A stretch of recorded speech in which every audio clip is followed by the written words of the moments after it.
बुद्धं शरणं गच्छामि।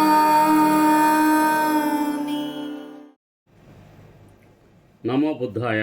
जय भीम, जय भारत, जय संविधान। తథాగత భగవాన్ బుద్ధ, పరమ పూజ్య బోధిసత్వ డాక్టర్ బాబాసాహెబ్ అంబేద్కర్కు ప్రణామాలు తెలియజేస్తూ బహుజన యుద్ధభేరి యూట్యూబ్ ఛానల్కు స్వాగతం పలుకుతున్నాను. నా పేరు బేతాళ్ సుదర్శనం. నేను బాబాసాహెబ్ కుటుంబీకులతో కలిసి పనిచేస్తున్నాను. వారి రెండవ మనవడు ఆదరణీయులు డాక్టర్ భీమ్రావ్ యశ్వంత్ అంబేద్కర్ ఆధ్వర్యంలో 26 రాష్ట్రాల్లో పనిచేస్తున్న భారతీయ బౌద్ధ మహాసభకు ఆంధ్రప్రదేశ్లో బాధ్యుడిగా ఉన్నాను. ఈరోజు బహుజన యుద్ధభేరి యూట్యూబ్ ఛానల్ ద్వారా మీతో మాట్లాడాలనుకున్న ముఖ్య అంశము, సమాజాన్ని విచ్ఛిన్నం చేస్తూ 100 సంవత్సరాలు పూర్తి చేసుకున్న ఆర్ఎస్ఎస్ను నిషేధించాలనే టాపిక్తో మీ ముందుకు వస్తున్నాను. వాస్తవానికి అక్టోబర్ 2, 2025 భారతదేశంలో ఒక చీకటి అధ్యాయం, చీకటి రోజు, dark period of this day. భారతదేశంలో రాష్ట్రీయ స్వయం సేవక్ సంఘ్ ఏర్పడి 100 సంవత్సరాలు పూర్తి చేసుకున్న సందర్భంగా వాళ్ళు దేశంలో పెద్ద ఎత్తున కార్యక్రమాలు నిర్వహిస్తున్నారు. హిందుత్వ సిద్ధాంతానికి వ్యతిరేకంగా సామాజిక ఐక్యత కోసం పరమ పూజ్య బోధిసత్వ డాక్టర్ బాబాసాహెబ్ అంబేద్కర్ ఏ రోజునైతే ఆర్ఎస్ఎస్ నాగ్పూర్లో ప్రారంభించబడిందో అదే రోజుని స్ఫూర్తిగా తీసుకొని ఒక కౌంటర్ ఐడియాలజీగా ఆ రోజు తన అనుయులందరినీ దమ్మదీక్ష ఇవ్వటం, వారే స్వయంగా ఇవ్వడం అనేది జరిగింది. ఆ రోజు కేవలం రికార్డెడ్గా 5 లక్షల మంది బౌద్ధం స్వీకరించారని చెప్తున్నారు. కానీ వాస్తవానికి ఈ 5 లక్షల పేర్లు రిజిస్టర్ అయిన నేమ్స్ మాత్రమే. ఇంకా ఆ రోజు జరిగినప్పుడు వైట్ పేపర్స్ లభించకపోవటం వలన, గేట్లు ఎత్తేయటం వలన సుమారుగా 10 లక్షల మంది బాబాసాహెబ్ అనుయులు తమ నాయకుడు చూపించిన మార్గంలోని బౌద్ధ ధమ్మాన్ని స్వీకరించటం జరిగింది. ఇక్కడ నాగ్పూర్లో 1956 అక్టోబర్ 14వ తారీఖున దమ్మదీక్ష తీసుకున్న రోజు తర్వాత 3 రోజులకి ఆ సమీపంలో చందాపూర్ అనే ఒక సిటీ ఉంది, నగరం. అక్కడ ఇంచుమించుగా 3 లక్షల నుండి 5 లక్షల మంది దమ్మదీక్ష స్వీకరించడం జరిగింది. అలాగా మహారాష్ట్రలో అక్కడక్కడ దమ్మదీక్ష, సామూహిక దమ్మదీక్ష కార్యక్రమాలు ఆర్ఎస్ఎస్ ఐడియాలజీని కౌంటర్ చేయడానికి పెద్ద ఎత్తున దేశవ్యాప్తంగా ప్రతి చోట జరుగుతుంది. అది గుజరాత్లో చేశారు, ఉత్తరప్రదేశ్లో చేశారు. ఈరోజు ఈ యొక్క కార్యక్రమాన్ని అడ్డుకుంటాను కోసమే నాగ్పూర్లో 40 నుండి 50 లక్షల మంది ప్రజలు ప్రతి సంవత్సరం వస్తున్నారన్న కారణంతోనే అక్కడ ఆ యొక్క 14 ఎకరాల స్థలాన్ని ఆర్ఎస్ఎస్ వాళ్ళు, లేకపోతే మహారాష్ట్ర ప్రభుత్వం దానిని పార్కింగ్ ప్లేస్గా చేయటానికి ఉపక్రమించి కట్టడంతో అక్కడ భారతీయ బౌద్ధ మహాసభ పెద్ద ఎత్తున పోరాటం చేసి దాన్ని నిలిపివేయటం కూడా అందరికీ తెలిసిన విషయమే. ముఖ్యంగా ఈరోజు 100 సంవత్సరాల ఆర్ఎస్ఎస్లో సందర్భంగా ఢిల్లీలో ప్రధానమంత్రి గారు ఒక కార్యక్రమంలో పాల్గొంటూ దేశమే మొదట అనే ఒక స్లోగన్ని తీసుకొని ఆ రోజు ప్రత్యేకంగా స్మారక నాణ్యాలు విడుదల చేసి దేశ విదేశీయులతో అతిథులతో కలిసి ఒక భారీ కార్యక్రమాన్ని నిర్వహించారు. మీ అందరికీ తెలుసు, ఆర్ఎస్ఎస్ స్థాపకుడు డాక్టర్ కేశవ్ బలరాం హెగ్డేవార్ స్మరించుకుంటూ మోదీ మాట్లాడుతూ సంఘ్ భారత్ చరిత్రలో గొప్ప పాత్ర పోషించిందని, అయితే ఈ వేడుకలు జరుగుతున్న సమయంలో దేశవ్యాప్తంగా పూలే అంబేద్కరీయులు చారిత్రకారులు, సామాజిక కార్యకర్తలు, బౌద్ధులు ఆర్ఎస్ఎస్ సిద్ధాంతాన్ని దేశవ్యాప్తంగా తీవ్రంగా విమర్శిస్తున్నారు.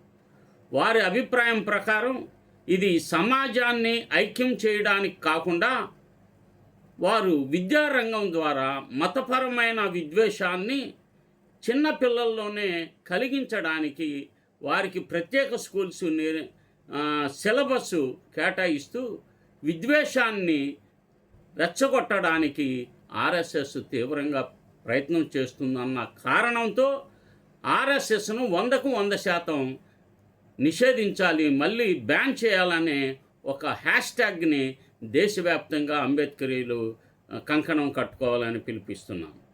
2009లో మావోయిస్టు సంస్థలను సమాజాన్ని విచ్ఛిన్నం కారణంగా నిషేధించినట్టే ద్వేషాన్ని, సామాజిక విచ్ఛిన్నాన్ని, ఒక కులంపై మరొక కులం దాడులను, ఒక మతంపై మరొక హిందూ మత దాడులను, మైనార్టీలపై నిరంతర దాడులను, షెడ్యూల్ కులాలు, షెడ్యూల్ తెగలపై అరాచకాలకు ఆర్ఎస్ఎస్ భావజాలమే ప్రధాన కారణం కాబట్టి దానిని పూర్తిగా నిషేధించాలి.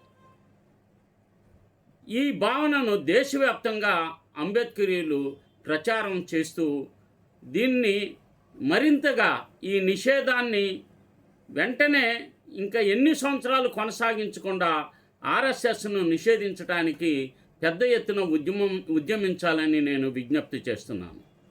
ఆర్ఎస్ఎస్ చరిత్రలో దాగిన ద్వేషపు విత్తనాలు ఆర్ఎస్ఎస్ 1925 విజయదశమి రోజున స్థాపించబడి దాని మొదటి నాయకుడు హెగ్డేవార్ స్వాతంత్ర సమరయోధుడని చెప్పుకుంటారు. కానీ చరిత్రకారులు కానీ లేక హిస్టరీని రికార్డ్ చేసిన వారు కానీ ఇది తప్పుడు ప్రచారం అని ఘంటాపదంగా అనేక డిబేట్స్లో చెప్పారు. ఆర్ఎస్ఎస్ హిందూ మహాసభ స్వాతంత్ర పోరాటంలో ఎటువంటి పాత్ర పోషించలేదన్న విషయం అందరికీ స్పష్టం, అందరికీ తెలిసిన నిజమే. వారు ఏనాడు సహాయ నిరాకరణ, పౌరుల అవిధేయత, భారతదేశం విడిచిపో అంటే క్విట్ ప్రోకో ఉద్యమాల్లో ఆర్ఎస్ఎస్లు కార్యకర్తలు పాల్గొనలేకపోవడం. ఆయన ఏం చెప్పాడంటే హెగ్డేవారు, భవిష్యత్ యుద్ధానికి శక్తిని కూడగట్టండి, ఈ పోరాటంలో పాల్గొనవద్దని స్లోగన్స్ ఆయన ఇవ్వటం జరిగింది.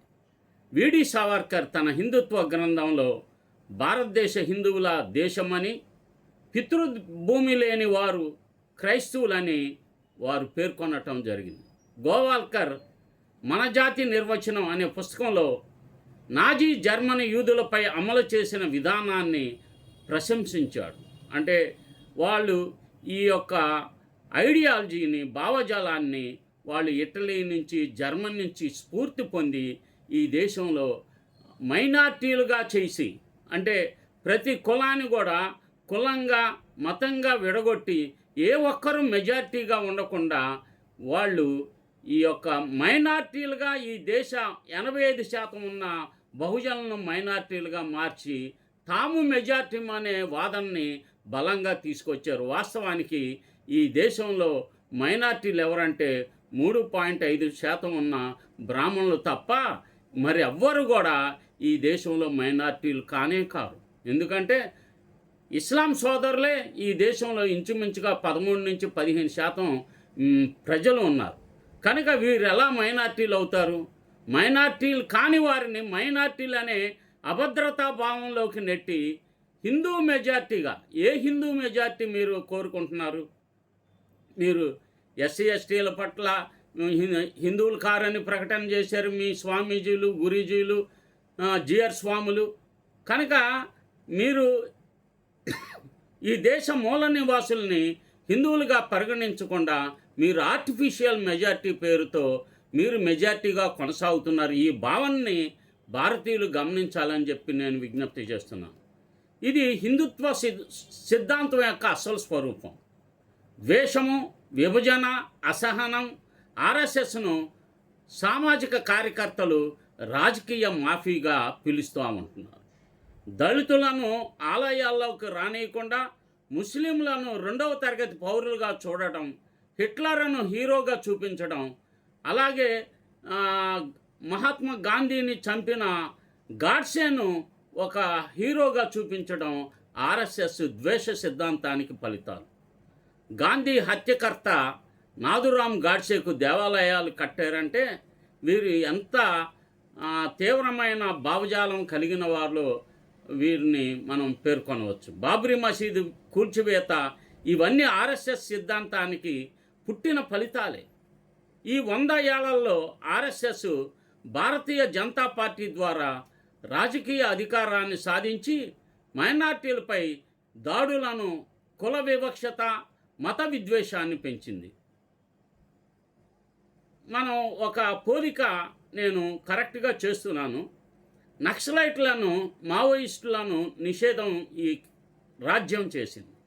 రాజ్యం ఆర్థిక దోపిడీని అడ్డుకుంటున్న నక్సలైట్ల ఉద్యమాన్ని వర్గ దోపిడీ సమస్యగా చూపించి శాంతి భద్రతల సమస్యగా భావించి కేంద్ర ప్రభుత్వం నక్సలైట్ల ఉద్యమాన్ని అణిచివేసింది. 1967లో ప్రారంభమైన నక్సల్బరీ ఉద్యమాన్ని పోలీసులు సామాన్యులపై హింసాత్మక దాడుల కారణంగా 2009లో భారత ప్రభుత్వం మావోయిస్టు సంస్థను ఉగ్రవాద సంస్థగా ప్రకటించి నిషేధించింది.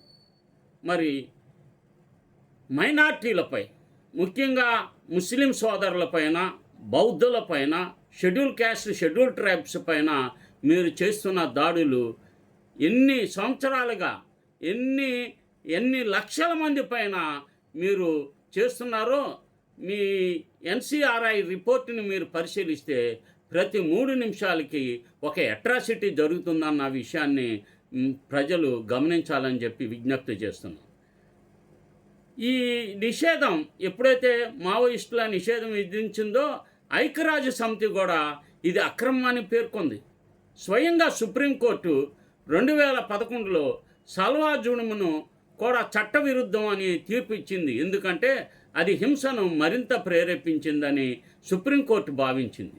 ఆర్ఎస్ఎస్ హిందూ యుద్ధం పేరుతో ప్రజలను భయపెట్టి ఐక్యతను ధ్వంసం చేశారు. ఇది భారతదేశానికి ఒక పాఠం. సమాజాన్ని విచ్ఛిన్నం చేసే ఏ సంస్థనైనా సరే నిషేధించాల్సిందే. ఆర్ఎస్ఎస్ సమాజాన్ని విచ్ఛిన్నం చేస్తుంది కాబట్టి 100కు 100% నిషేధం విధించాల్సిన అవసరం ఎంతైనా ఉంది. ఆర్ఎస్ఎస్ నిషేధం తప్పనిసరి. అశాంతికి కారణమైన తిలక్ తర్వాత ద్వేషాన్ని కేంద్రంగా చేసుకొని సమాజాన్ని విభజించి బాధ్యతను ఆర్ఎస్ఎస్ తీసుకుంది. ఆర్ఎస్ఎస్ ఇప్పటికే 3 సార్లు నిషేధం విధించారు. ఇది 1948లో గాంధీ హత్య తర్వాత, 1975లో అత్యవసర ఎమర్జెన్సీ తర్వాత, 1992లో బాబ్రీ మసీదు కూల్చివేత తర్వాత కూడా దీన్ని నిషేధించటం జరిగింది. మొదట్లో సర్దార్ పటేల్ స్వయంగానే 1948లో ఈ నిషేధాన్ని సమర్థిస్తూ ద్వేష శక్తులను అంతం చేయాలని పేర్కొన్నారు. ద్వేషం అనేది ఆర్ఎస్ఎస్ భావజాలంలో కేంద్రీకృతంగా ఉంది కాబట్టి దీన్ని నిషేధించాలని నేను విజ్ఞప్తి చేస్తున్నాను. ఆర్ఎస్ఎస్ అతి మతపరమైన సంస్థ. ద్వేషాన్ని, హింసను ప్రోత్సహిస్తుంది, హింసను పెంచుతుంది. దేశ విభజనలో, గాంధీ హత్యలో దీని సిద్ధాంతం కీలక పాత్ర పోషించింది. ఇప్పటికీ మైనార్టీలపైన ద్వేష ప్రసంగాలు, కుల వివక్షత, బుల్డోజర్ విధానాలు ఇవన్నీ సమాజ ఐక్యతని బలహీనపరుస్తున్నాయి. రాజ్యం కేవలం నక్సలైట్లు హింస ద్వారా శాంతి భద్రతను విచ్ఛిన్నం చేశారనే కారణంతో నిషేధించారు. మరి ఆర్ఎస్ఎస్ ద్వేష సిద్ధాంతం ద్వారా మత విభజన, కుల అసమానతలు పెంచి దేశ ఐక్యతను ధ్వంసం చేస్తుంది. ముస్లింలు, దళితులను తక్కువ స్థాయిలో చూడటం, 2 దేశాల సిద్ధాంతాన్ని ప్రోత్సహించడం ఇవి భారత సామాజిక ఆర్థిక ప్రగతిని అడ్డుకుంటున్నాయి. కేవలం ద్వేష సిద్ధాంతం కారణంగానే భారతదేశం ఇంకనూ అభివృద్ధి చెందకపోవటంగా తీవ్రంగా చూడాలి. భారత రాజ్యాంగం మత నిరపేక్షత, సమానత్వాన్ని కాపాడుతుంది. దీనిని ధ్వంసం చేసే ఏ సంస్థనైనా, ముఖ్యంగా ఆర్ఎస్ఎస్ను చట్ట ప్రకారంగా నిషేధించాలి. మోహన్ భగవత్ అన్ని మతాలకు గౌరవం అన్నారు కానీ ఆయన చర్యలు దానికి విరుద్ధంగా బలహీనంగా ఉన్నాయని పేర్కొనవచ్చు. సామాజిక ఐక్యత కోసం నిషేధం అవసరమైన చర్య. ఆర్ఎస్ఎస్ 100 ఏళ్ళు పూర్తయిన సమయంలో దాని లక్ష్యాన్ని భారతదేశంని హిందూ రాజ్యంగా మార్చడమే. ఇది రాజ్యాంగాన్ని, మత నిరపేక్షతను ప్రమాదంలోకి నెడుతుంది. నక్సలైట్లు వర్గయుద్ధం పేరుతో హింస చేశారనే నెపంతో రాజ్యం మావోయిస్టు సంస్థలను నిషేధించింది. ఆర్ఎస్ఎస్ మత యుద్ధం పేరుతో ద్వేషం చేస్తుంది కాబట్టి రెండు సమాజాన్ని విచ్ఛిన్నం చేస్తున్నాయి.